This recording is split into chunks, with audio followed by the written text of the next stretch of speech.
Imaginez, si vous le voulez bien, une silhouette sculptée dans le vent et la poussière. Un homme frêle, presque immatériel, dont les jambes nues et maigres avancent avec la régularité d'un métronome. Il ne porte pour toute armure qu'un simple drap de coton blanc, le dhoti, et ne tient pour toute arme qu'un long bâton de bambou. Regardez-le marcher. Il semble si fragile qu'un souffle pourrait le renverser. Et pourtant, cet homme, par la seule force de sa douceur, a fait trembler le plus vaste empire que la terre ait jamais porté. Il a défié l'acier des canons britanniques avec le silence de sa conscience. Nous sommes à Londres en 1931.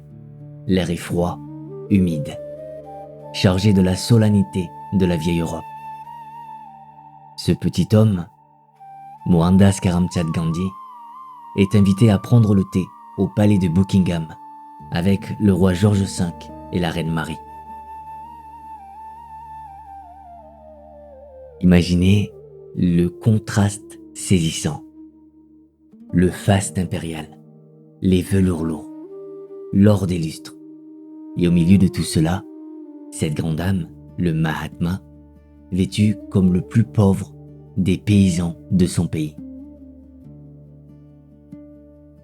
Les journalistes massés à l'entrée sont scandalisés. L'un d'eux, ne pouvant contenir son indignation face à ce qu'il perçoit comme un manque de respect, lui lance cette question brûlante. Monsieur Gandhi, vous présentez-vous devant Sa Majesté le Roi avec si peu de vêtements? Ne pensez-vous pas que c'est inconvenant? Gandhi, avec ce sourire malicieux qui illuminait parfois son visage d'ascète, se contente de répondre doucement. Ne vous inquiétez pas pour moi. Le roi portait assez de vêtements pour nous deux.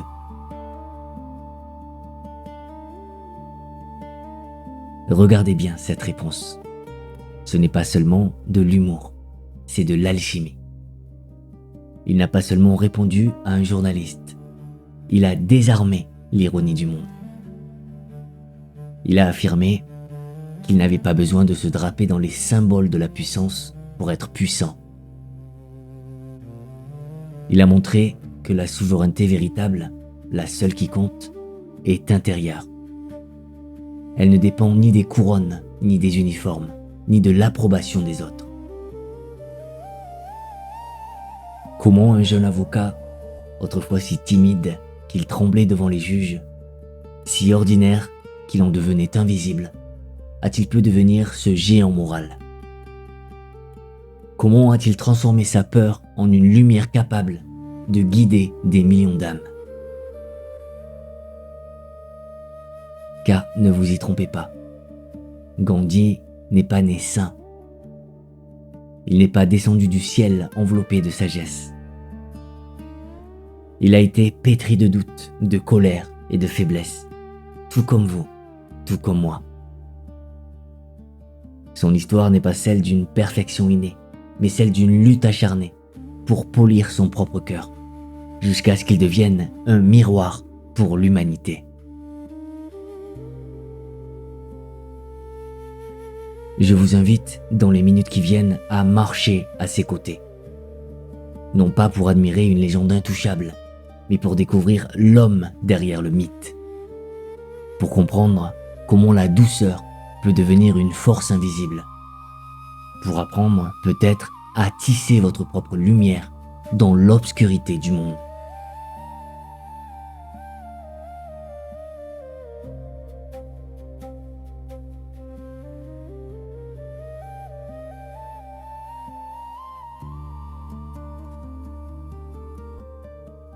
Avant de contempler la lumière éclatante du Mahatma, il nous faut oser regarder l'ombre d'où elle a jailli.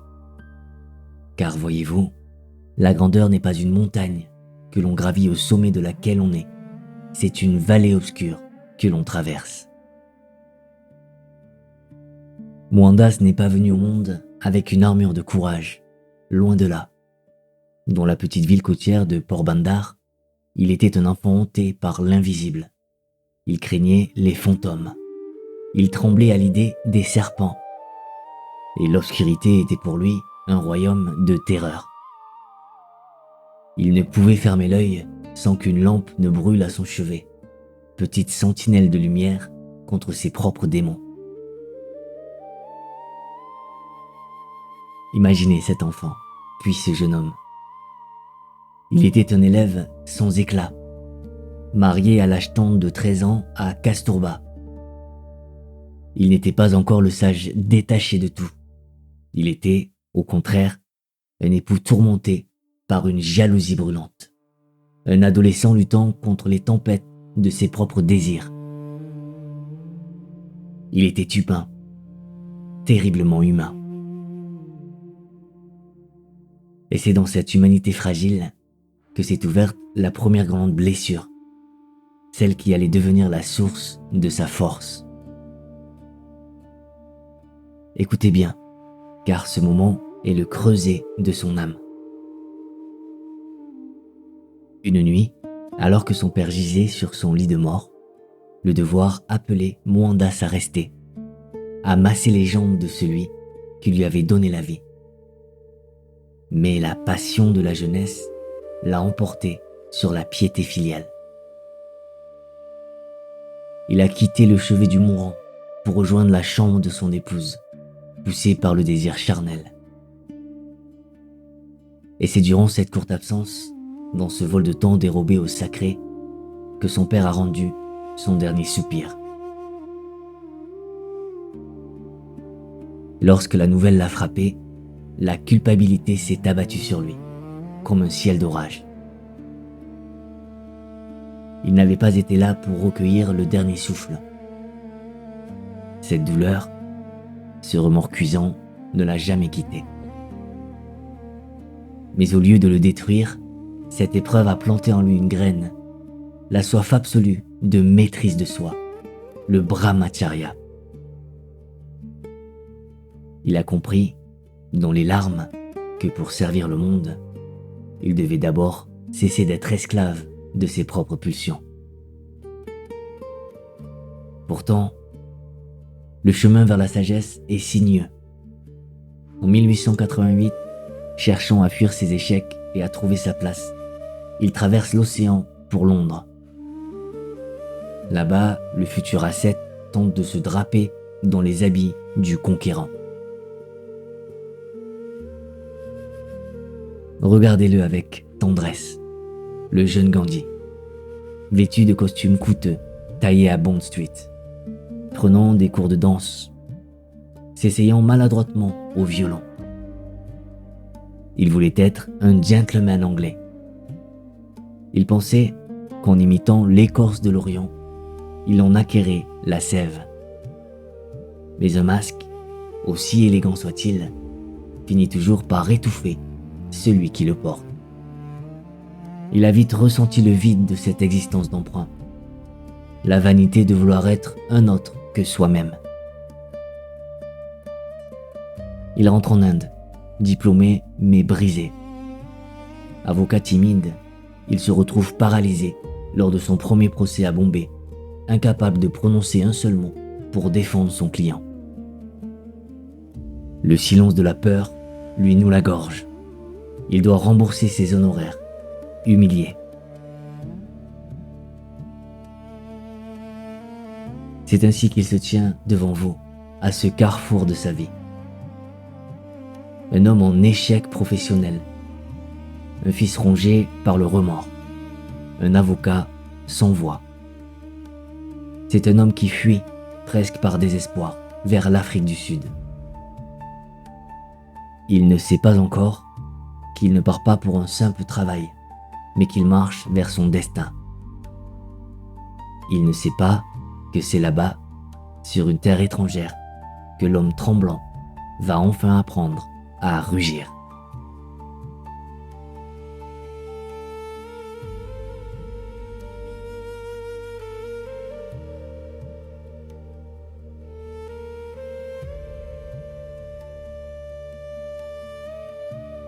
C'est souvent au cœur de l'hiver le plus rigoureux que l'été invincible se réveille en nous.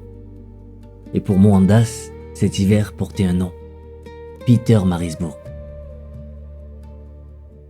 Nous sommes en juin 1893. La nuit est tombée sur l'Afrique du Sud. Une nuit glaciale qui pénètre jusqu'aux os. Imaginez ce jeune avocat, drapé dans la fierté de sa nouvelle profession, assis en première classe d'un train qui traverse les ténèbres. Il possède un billet valide, ce petit morceau de papier qui, croit-il, lui donne le droit d'être là. Mais un passager à la peau blanche s'indigne de sa présence. La couleur de la peau de Mohandas est un affront à l'ordre établi. La scène qui suit est brutale, d'une violence sourde. Un policier intervient. On ne discute pas avec le préjugé. Mohandas est saisi, et tel un bagage encombrant, il est jeté hors du train sur le quai désert de la gare de Peter Marisbourg.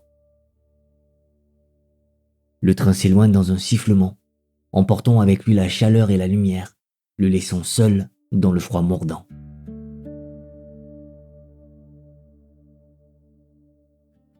Je vous demande de vous asseoir un instant avec lui, dans cette salle d'attente sombre et sans chauffage. C'est ici, dans ce silence tremblant, que tout s'est joué. Mohandas avait le choix. Il pouvait fuir, retourner en Inde, penser son orgueil blessé, et oublier cette terre ingrate. Ou bien, il pouvait rester. C'est là que s'opère l'alchimie sacrée. Il sent en lui monter la colère, ce feu rouge et brûlant que vous connaissez bien, celui qui crie vengeance. Mais au lieu de laisser ce feu le consumer ou brûler le monde, il décide de le transformer.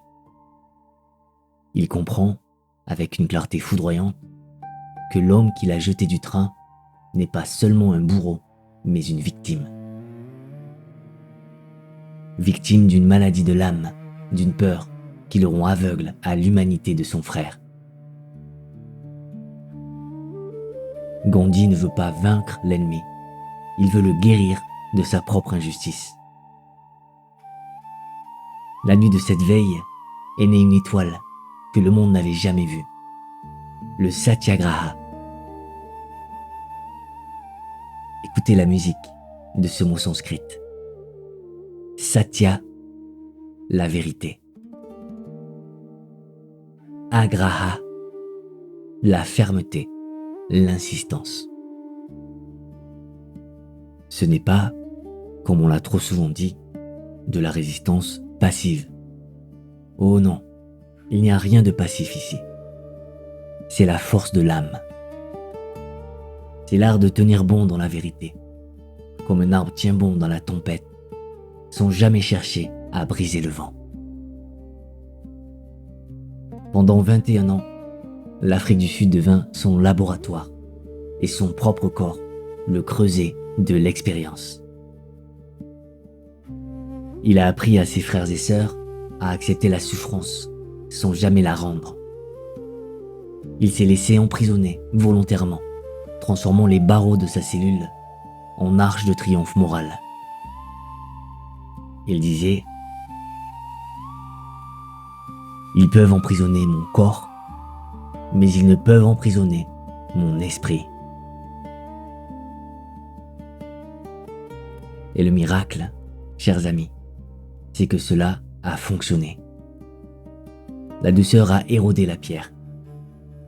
Les lois discriminatoires ont fini par céder, non sous les coups, mais sous le poids insupportable de la conscience éveillée. Lorsque Mohandas quitta l'Afrique en 1914, l'avocat timide était mort sur ce quai de gare glacé. Celui qui rentrait en Inde n'était plus un homme qui cherchait sa place, mais un leader qui portait un monde nouveau dans son cœur. Il avait découvert que la véritable force ne réside pas dans la capacité à infliger la douleur, mais dans le courage de l'endurer pour rester fidèle à l'amour.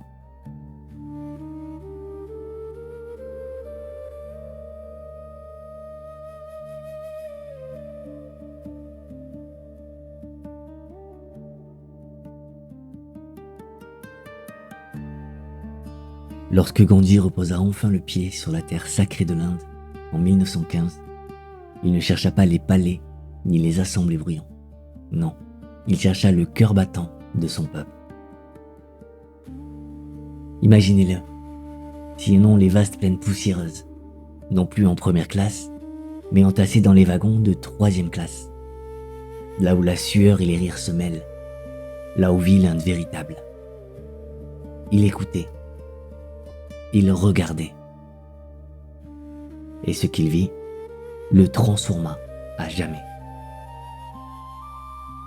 C'est alors qu'il accomplit un geste d'une puissance inouïe, un geste qui valait 1000 discours. Il se dépouilla. Il ôta les vêtements de l'Occident, ces costumes qu'il avait tant engossés à Londres, pour ne garder qu'un simple dhoti de coton blanc, tissé de ses propres mains. Ce n'était pas un déguisement, mes amis, c'était un étendard. En portant ce tissu grossier, il tissait à chaque Indien: n'ayez pas honte de ce que vous êtes. Produisez ce que vous consommez. Soyez fiers de votre terre. C'était le Swadeshi, l'appel à l'autonomie, murmuré non pas par les mots, mais par la trame même de son vêtement.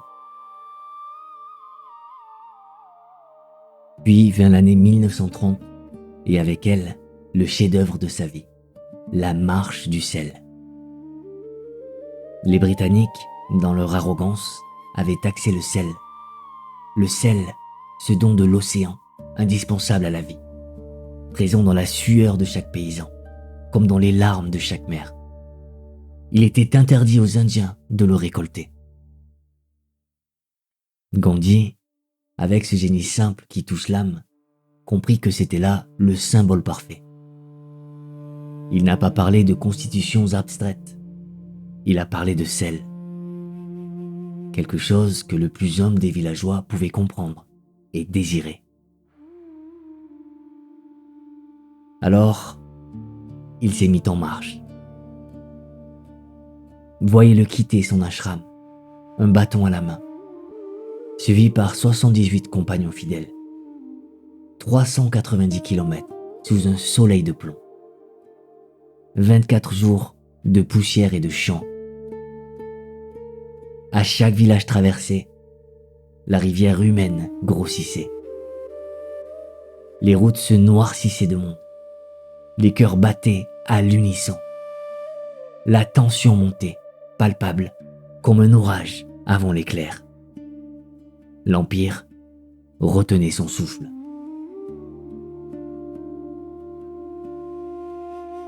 Arrivé au bord de l'océan Indien, à Dandi, au matin du 6 avril, Gandhi s'avança vers les vagues. Il se pencha, et dans le silence de l'aube, il ramassa une simple poignée de boue salée. Ce geste était minuscule. Un vieil homme ramassant de la boue. Mais en cet instant, il brisa la loi britannique. Il brisa la peur. Il montra qu'un homme seul, armé de sa seule dignité, pouvait défier la plus grande puissance du monde. C'est ici que réside le secret de l'ahimsa, la non-violence radicale. Ne croyez jamais que la non-violence est le refuge des faibles ou des lâches. Gandhi lui-même l'a dit avec une force terrible. Là où il n'y a le choix qu'entre lâcheté et violence, je conseillerais la violence. Car la lâcheté est une mort de l'âme. Mais il savait qu'il existe une voie supérieure, une voie qui demande un courage infini, bien plus grand que celui du soldat. Le courage de mourir pour sa vérité, sans jamais tuer pour elle. Le courage d'ouvrir sa poitrine au cou, sans jamais lever la main. Et son arme, un simple rouet de bois, le charka. Regardez-le filer son coton, heure après heure. Le fil qui s'étire entre ses doigts n'est pas seulement du fil. C'est une méditation en mouvement. C'est une prière silencieuse. C'est aussi une guerre économique implacable contre les usines textiles de Manchester. En tournant sa roue, il ne tissait pas seulement du vêtement, il tissait la liberté de son peuple. Il nous rappelait que chaque acte quotidien, même le plus humble, peut devenir un acte sacré de résistance et d'amour.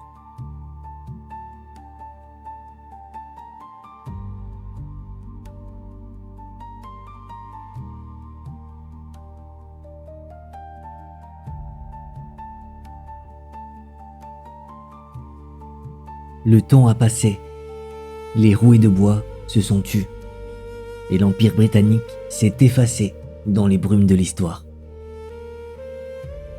Mais ne croyez pas un seul instant que le monde de Gandhi est révolu. Les costumes ont changé, les décors ont évolué, mais les acteurs de nos tourments intérieurs restent les mêmes. Nos guerres ne se jouent plus toujours sur des champs de bataille poussiéreux, mais dans le vacarme de nos esprits et le silence de nos cœurs. Comment, je vous le demande, la voix d'un vieil homme en sandales peut-elle encore nous guider aujourd'hui, au milieu de nos gratte-ciels et de nos écrans lumineux?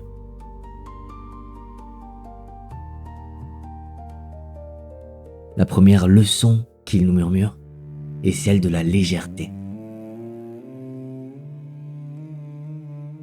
Lorsque le Mahatma quitta ce monde, il laissa derrière lui un héritage immense, mais un inventaire matériel dérisoire. Une paire de lunettes pour voir la vérité, des sandales pour marcher vers elle, une montre goussée pour respecter le temps et un bol pour se nourrir. Moins de 10 objets, c'est tout.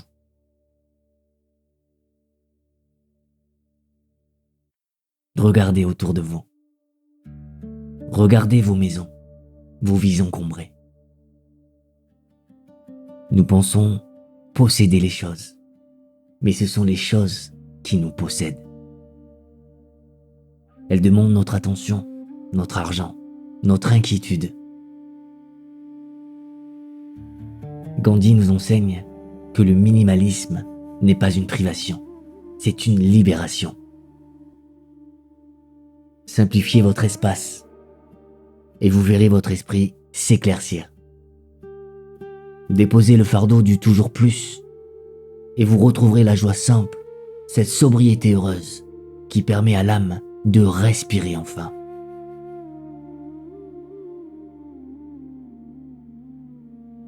La deuxième leçon est un appel à la responsabilité radicale. Vous connaissez cette phrase, polie par le temps comme un galet par la mer. Soyez le changement que vous voulez voir dans le monde. Mais l'avez-vous vraiment écouté? Nous passons nos vies à attendre. Nous attendons que les gouvernements changent, que les autres s'excusent, que le monde devienne plus juste. C'est une attente qui paralyse. Gandhi nous dit « Le monde n'est que le miroir de votre propre cœur. » Si vous voyez de l'injustice, soyez juste dans votre propre maison. Si vous suffoquez sous la haine qui circule sur les réseaux, ne versez pas une goutte de venin supplémentaire. L'action locale, immédiate, celle que vous posez ici et maintenant, est le seul véritable antidote au désespoir.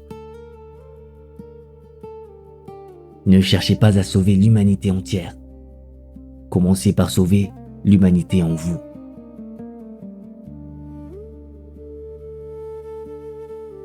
Enfin, il nous offre une arme pour nos conflits modernes, le satyagraha de l'ère numérique.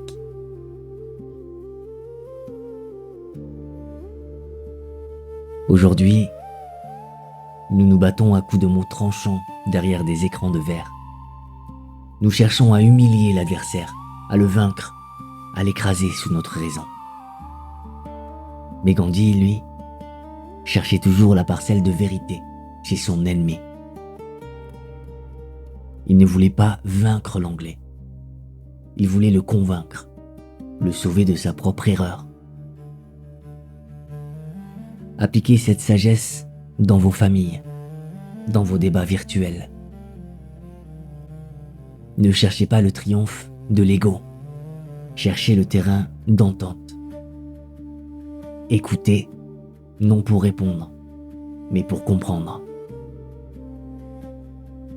La vérité est un diamant aux 1000 facettes. Nul ne la détient tout entière. Lorsque vous refusez d'humilier celui qui vous contredit, vous ne perdez pas une bataille. Vous gagnez peut-être un frère.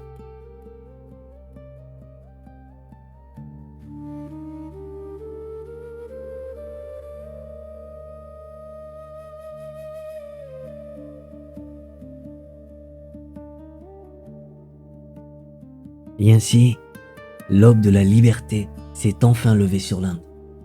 Mais le ciel était taché de rouge. En 1947, alors que les drapeaux claquaient au vent et que les foules célébraient l'indépendance, le cœur du Mahatma saignait. Le pays qu'il avait tant chéri se déchirait en deux, séparant frères et sœurs entre l'Inde et le Pakistan. Tandis que les hommes politiques se disputaient le pouvoir à New Delhi, Gandhi, lui, marchait vers l'obscurité. Il n'était pas là pour les honneurs. Il s'était rendu à Calcutta, au milieu des flammes de la haine religieuse. Là, ce vieil homme a posé son ultime acte de résistance. Il a cessé de manger.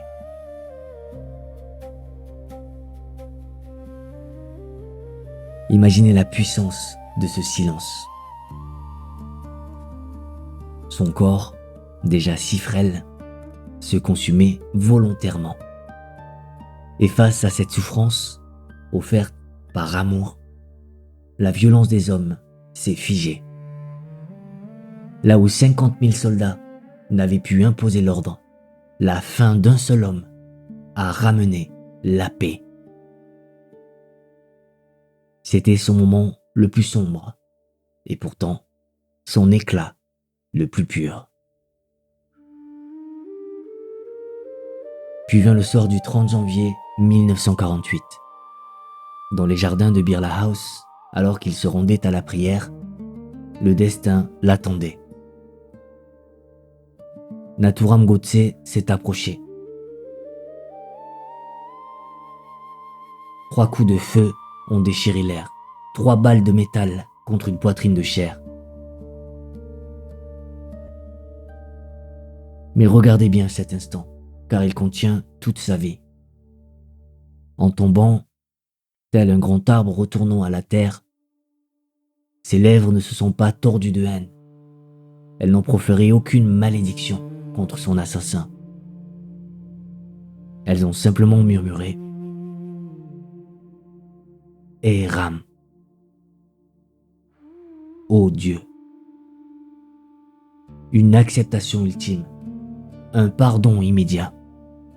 Jusque dans son dernier souffle, il a refusé d'être autre chose que de l'amour.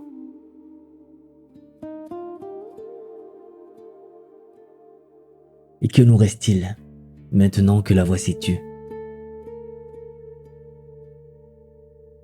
Gandhi ne nous a pas laissé de trône ni de dogme rigide. Il nous a laissé une boussole pour traverser nos propres nuits.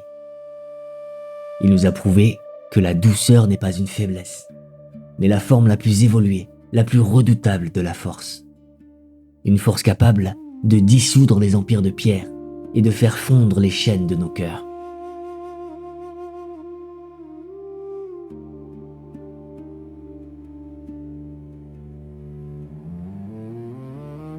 Merci d'avoir pris ce temps pour marcher, ne serait-ce que quelques minutes, aux côtés de cette grande âme. Que sa lumière puisse, à sa façon, éclairer votre propre chemin.